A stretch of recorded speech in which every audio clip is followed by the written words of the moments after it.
having a calendar literally saved my life. Today I'm going to tell you a story about how I got to understand the importance of a calendar and why you should have a calendar in your life. Now, this is part of the mentorship sessions that I'm having on this channel to mentor and guide you to greatness, show you the habits that I've taken throughout my life, what I've been able to achieve. I was able to become a millionaire at before the age of 21 actually, and these are some of the habits that I've kept, I keep growing and improving that have really helped me achieve my goals. I want to start with a story.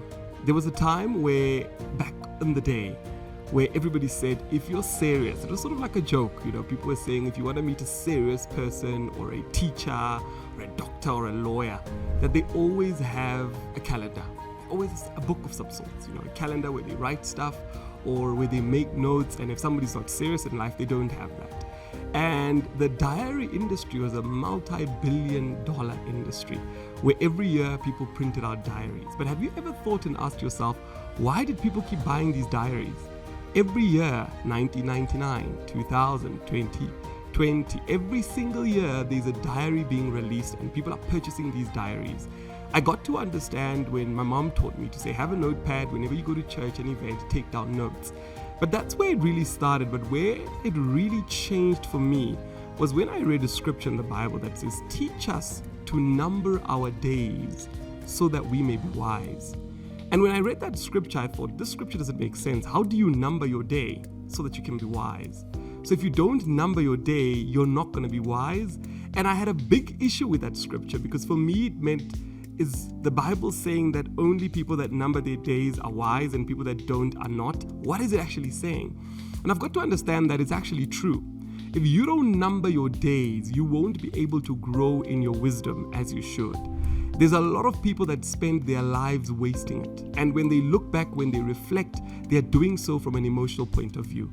Some people reflect on what they did in a month and they're reflecting it from an Instagram post where they're showing highlights of where they went to drink or to have fun. And that person is not really evaluating their day properly. They're simply just trying to create a piece of content that people will like. Now, one of the things that I learned very early on is keeping a diary. Of course, I don't keep a physical diary. It is a Google diary. And to ensure that everything that I do on a daily basis is listed in the diary so that I may number my days so that I may be wise. So whenever I start in the morning, my diary starts off, I've got my personal trainer that I get to see. My diary starts off with that and continues throughout the whole day, writing down all the specifics of what I'm doing and how I'm actually doing it. I've even got to the point of whatever document I'm working on in my diary, I include it on Google. It's an amazing platform. You can even include whatever you're working on in that specific area where you're working on it. And what this has taught me, it's taught me, number one, time management. I'm able to look at my diary and see and allocate the right time for the right activities. Number two, I'm able to assess and re-look at what am I spending my time on? Is it really helping me? Is it really advancing me, or am I wasting my time? I'm also able to understand the weak points or the points that are really unnecessary in my diary. Let me tell you a story. I once had a young woman that particularly had a crush on me, and she sent me a message and said, I want to go into business with you. Can we please have online meetings every Monday and every Wednesday to discuss this business idea? And I had in my diary, I put it in and I started attending these meetings. And in the first meeting, I was blown away. In the second meeting, I was blown away. In the third meeting, and for about 3 months in all these meetings, I was being blown away and I was excited. Every time I came into the meeting, I was really, really excited. It was an amazing meeting, the way she spoke, the way she presented, the ideas I was really, really having fun. But when I looked at my diary to assess the last 3 months, I looked at every single thing that I was doing in my diary. And one of those things were those meetings. And when I assessed those meetings, I got to realize that actually those meetings were unnecessary. Those meetings were a waste of time. And when I spoke to her about this, I began to realize that keeping a diary saved me. And she immediately said, you know what, let me just tell you the truth. I just had a crush on you and I didn't know how else to spend time with you. So I just created all these agendas and these meetings to try and get you engaged. But I was able to figure that out only because I had a diary. Now only imagine how much time you've wasted around people, with people, or doing things that don't even matter because you don't have a diary. So having a diary allows you to see beyond people's intentions. You're able to measure that time and see, is it really worth it? Am I really doing something? I mean, I could have spent the whole year having meetings with this young lady, and every single time I'm going there, I'm excited. I feel like I'm doing something, only to find that I've wasted a whole year on meetings that were not important. But because of a diary, it was able to help me. Now, I've not only been able to do that, I've been able to take this even to the next level. And the beautiful thing that I want to show all of you today, one of the cool things that Google has introduced in their calendars is more insights. You're able to click on more insights, and the insights will be able to let you know what you're spending time on, the type of things that are wasting your time, or the type of things that you're doing. And you're even able to export your calendar.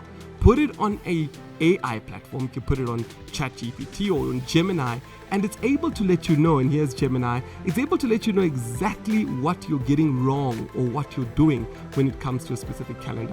And these are some of the lessons that I came to understand and learn, that if I am able to set up a calendar, I'm able to save a lot of my time, and I'm able to actually do activities that actually matter. Now, let me take it up to the next level. I once had a meeting with a billionaire. I spoke at a stage. The president of South Africa was there, and I was basically speaking to the whole nation. And after speaking, I had one of the billionaires of this country, South Africa, call me for a private meeting in his office. And when I got to his office, well, the first thing he actually said to me is contact my assistant and set up the meeting. And I contacted her, and the meeting was set.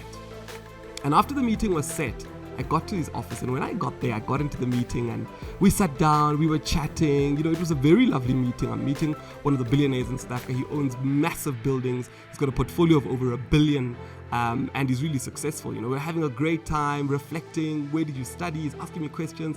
I want to work with you. You're a young, bright man. I'm very excited. And while we're having this meeting, this young, white, blonde lady walks into the room and says, "Mr., your next meeting is in 5 minutes." And she walks out. And this man quickly stirs up and says to me, "Right, what are the action points? This is what we need to do. Let's think about this proposal." And after that, he walks up and he stands and he leaves that meeting. And I was very baffled. I was like, how is a billionaire allowing this young blonde lady to walk into a meeting that he's having and tell him that he's only got 5 minutes? And then he walks out, and it's like as though he's afraid, or it's as though he's prioritized this blonde young lady. And I got to understand that actually it's because he's respecting his calendar. He's respecting his time. He's wise. He's understood that you can meet a young person, you can be excited.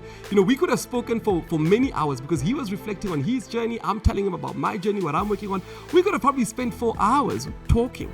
But because he's mastered and learned the fact that when you look back at your calendar and you try and look at, have I achieved my goals? Has my company achieved the right revenue? Have I been able to grow whatever you want to grow? You're not going to look back and say, I spent 4 hours chatting with a young man and excited. And he's going to look back and say, I was not effective in managing my time. And a calendar really helps you do that. And the next level of this is obviously having an assistant who then manages your calendar, who you teach how to manage your calendar, and they're able, or he's able, to suggest things and work towards it and help you get that. Now, a lot of people that have successful or that have become very successful, CEOs, a lot of leaders in society, they all have assistants. I've got an assistant as well. And one of the things that assistants do is they manage the diary or the calendar of the person who they're working for. Now, ask yourself this question. If wealthy people, successful people are willing to pay somebody just to manage their calendar, what does that tell you about success? That one of the key ingredients of being successful is learning how to manage your time effectively. And one of the things I wanted to bring to you in this lesson is to say, I want you not only to come to these sessions and listen to me speak, but I want you to evaluate your own calendar. Where are you spending most of your time, and is it effective? And use AI so that it can help give insights to your calendar and what has happened in your calendar. And maybe if you're somebody who doesn't keep a calendar, start keeping a calendar, start calculating your time in your calendar, and start reflecting in your calendar. And let me leave you with this bonus. Somebody once said to me, it's very important to keep a journal. And at the end of the year, you want to sort of review, reflect on your journal, your emotions, how you're feeling. And for me, it was very difficult because at the end of the evenings, usually I'm reading a book and I'm quite tired. I'm not about to think about what I did during the day, etc. So this person then suggested, why don't you put your journal into your calendar? And I've started to implement that. So in my calendar, I've got a line item that lets me know that my journal needs to be put in. And I've got a journal that I write on my calendar, and it's linked to a Google Sheet. So it's one journal, and every single day I write down on that journal and I reflect on my day and I look at that journal, and it's in my calendar. And it's really started to help me. Now, I won't lie to you, I don't know much about journaling. I'm only learning about it now. But what I'm trying to show you is that there's so much that you can do, change, and learn from your own calendar. But what is clear is that if you don't have a calendar, it'll be very difficult for you to become successful. If you don't have a calendar, it'll be very difficult for you to scale. If you don't have a calendar, it'll be very difficult for you to be able to achieve your goals and what you want to do. Because a calendar helps you measure your time, wisdom, understanding where you're spending your time, innovating and becoming better at it every day, and also looking at what are the tasks or things that are absorbing much of your time. And here's the beautiful part about a calendar. It's become so easy with all these digital platforms. You can even literally have a calendar on your device, anywhere, even on your Apple Watch. And you're able to keep track of what you're doing at all times, and you're able to measure, evaluate, and keep on improving. So in this mentorship session, it's all about being wise, measuring your time, and ensuring that you understand where exactly you're spending your time. Thank you for joining us for these sessions. Always remember to subscribe, to leave a comment, and let me know what are some of the other tips that you want me to come through and educate and teach you, or the habits that I use that you can also implement in your life to help grow, improve, and grow whatever that you're doing. I wish you well in any endeavor that you are in.